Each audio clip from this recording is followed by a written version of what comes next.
아침에 눈을 떴는데 심장이 갑자기 쿵쾅거리기 시작한 적 있으신가요? 자고 일어났을 뿐인데 가슴이 답답하고 손끝이 저릿하고 이유 없이 불안한 느낌이 들고 순간 무슨 일이 생기려나 싶은 공포감까지 느껴지는 경험. 생각보다 이런 증상을 호소하시는 분들이 정말 많습니다. 심장이 뛰는 건 정상입니다. 하지만 문제는 우리가 휴식을 취하고 일어났을 때 심장은 안정되어 있어야 한다는 점입니다. 그런데 아침에 갑자기 심장이 빠르게 뛰고 있다면 그건 단순한 긴장이나 스트레스 문제가 아닐 수 있습니다.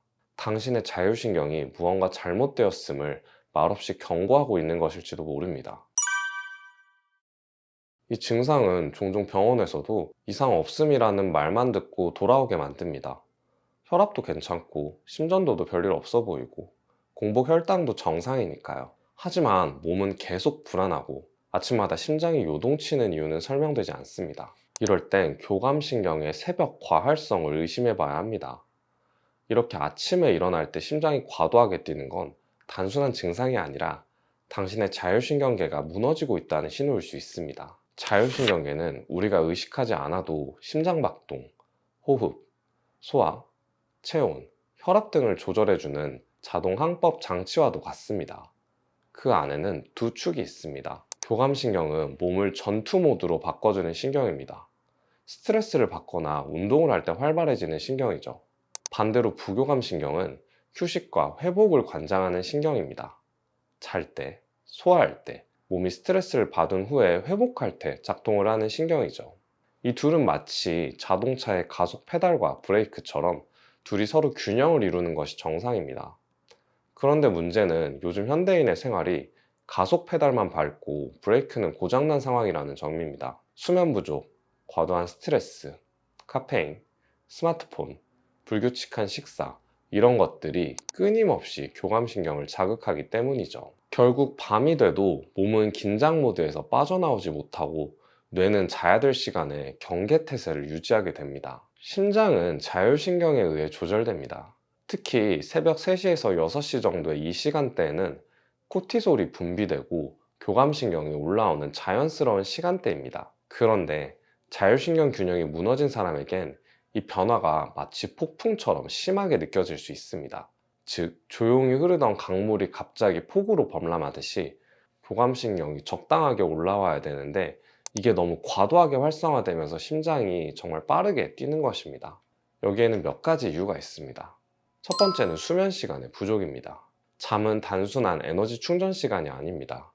수면은 부교감신경이 활성화되어 신체를 회복시키는 시간인데요. 낮 동안 교감신경이 열심히 일을 했다면 밤에는 부교감신경이 그 균형을 맞춰야 합니다. 그러나 수면 시간이 짧거나 질이 낮으면 이 회복 과정이 제대로 이루어지지 않습니다. 비유를 하자면 마치 매일 야근을 하면서도 휴가는 단 한 번도 가지 않는 직장인과 같습니다.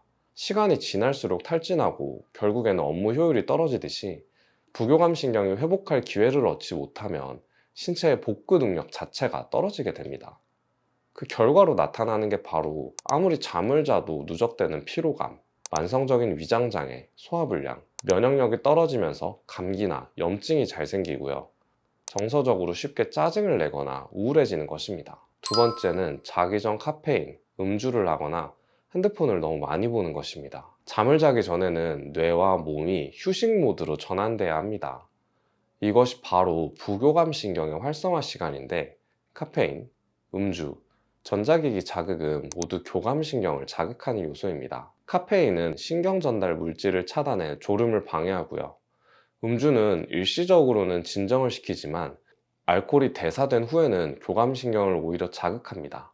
또한 스마트폰 등 전자기기를 보는 것은 블루라이트의 영향뿐만 아니라 정보의 자극으로 뇌의 흥분 상태를 유지시킵니다.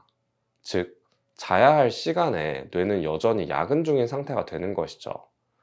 이로 인해 수면에 들어가도 깊은 잠을 이루기 어렵고 수면의 회복 효과도 현저히 떨어지게 됩니다. 세 번째는 영양 불균형으로 밤새 혈당이 고갈되는 것입니다. 잠을 자는 중에는 음식 섭취를 하지 않기 때문에 혈당이 자연스럽게 떨어집니다. 건강한 사람은 간에서 포도당을 보충해 안정적으로 유지를 하는데 스트레스에 취약하거나 영양 상태가 불안정한 사람은 밤사이 혈당 유지가 안 됩니다. 이때 뇌는 저혈당 상태를 생존의 위협이 되는 상황으로 판단하고 코티솔 분비를 자극해서 혈당을 끌어올리려고 합니다.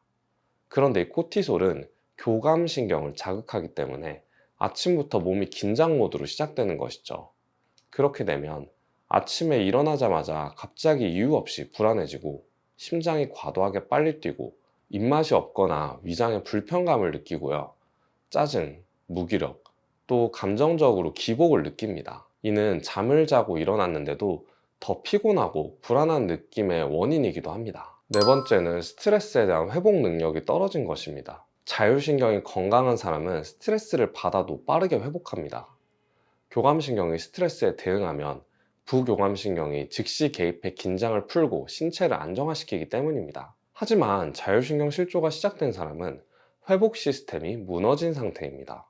작은 스트레스에도 교감신경이 과도하게 반응하고 부교감신경이 제대로 개입하지 못해 회복이 느려지고 피로가 누적됩니다. 예를 들면 사람을 만난 후에도 쉽게 지치고 머리가 아프기도 하고요. 외출을 하거나 찬바람을 조금만 쐬도 감기처럼 알아눕고요. 운동 후에 느끼는 피로감이 단기간에 회복되지 않습니다. 비유를 하자면 소화기능이 고장난 몸에 아무리 좋은 음식을 넣어도 흡수되지 않는 것처럼 자율신경 회복 능력이 떨어진 상태에서는 휴식을 취해도 회복이 잘 되지 않는 악순환에 빠지는 것입니다. 이런 경우 아침에 심장이 두근거리는 것 외에도 다음과 같은 연관 증상이 함께 나타나기도 합니다. 자고 일어났는데 일어나자마자 느껴지는 극심한 피로감, 아침에 손이 차거나 저린 증상, 가벼운 두통과 어지럼증, 이유가 없는 불안감, 초조함, 아침에 설사나 변비를 반복하는 장애 운동 이상입니다. 이럴 때 필요한 건 진정시키는 전략입니다. 많은 분들이 이 증상을 심장에 문제가 생긴 게 아닐까 하고 불안해합니다. 하지만 대개는 심장 자체의 문제가 아니라 심장을 조율하는 자율신경계의 이상 반응인 경우가 많습니다. 심장이 빠르게 뛰거나 불규칙하게 느껴지는 증상은 대부분 교감신경이 항진된 상태에서 나타납니다. 이런 경우 치료보다 중요한 것은 먼저 자율신경을 안정화시키는 생활 전략을 실천하는 것입니다. 먼저 생활 루틴을 점검해야 하는데 자율신경 회복의 기본은 수면 전 자극을 차단하는 것입니다. 잠을 자기 전 최소 2시간 전에는 스마트폰이나 TV 사용을 중단하시고요. 카페인은 오후 2시 이후에는 섭취하시면 안 됩니다. 또 저녁 운동을 가볍게 하는 것은 부교감신경을 자극해서 걷기나 가벼운 스트레칭을 해주시는 것이 도움이 될 수 있습니다. 즉, 수면 전엔 신경계의 브레이크 페달을 밟는 시간입니다. 이 시간에 반대로 뇌를 흥분시키면 자율신경이 회복될 틈이 없습니다. 그 다음으로는 호흡 훈련입니다. 호흡은 유일하게 우리가 의식적으로 조절할 수 있는 자율신경 활동입니다. 특히 복식호흡은 부교감신경의 80% 이상을 차지하는 미주신경을 직접 자극합니다. 하루에 5분씩 4초간 들숨, 8초간 날숨의 비율로 복식호흡을 연습해 보세요. 이 복식호흡 패턴은 심박 변이도를 개선하고 심박수를 안정시킵니다. 그리고 식단 조절을 해야 하는데요. 혈당의 급격한 변동은 자율신경계를 불안정하게 만듭니다. 야식은 절대 금물이고 음식을 드실 땐 가공된 정제당 섭취를 최대한 피해야 합니다. 이런 음식들은 혈당 스파이크를 유발해서 새벽에 음식을 섭취하지 않을 때 혈당이 급격하게 떨어지게 만들어 코티솔을 과다하게 분비시키기 때문입니다. 그래서 기본적으로 저탄수화물 식단 혹은 복합탄수화물을 섭취하셔야 하고요. 충분한 단백질 섭취가 매우 중요합니다. 자율신경은 연료가 일정하게 공급되어야 안정적으로 작동하는 엔진입니다.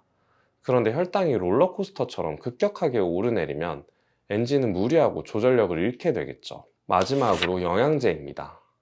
신경계를 진정시키는 데 도움을 주는 대표적인 영양소들이 있습니다.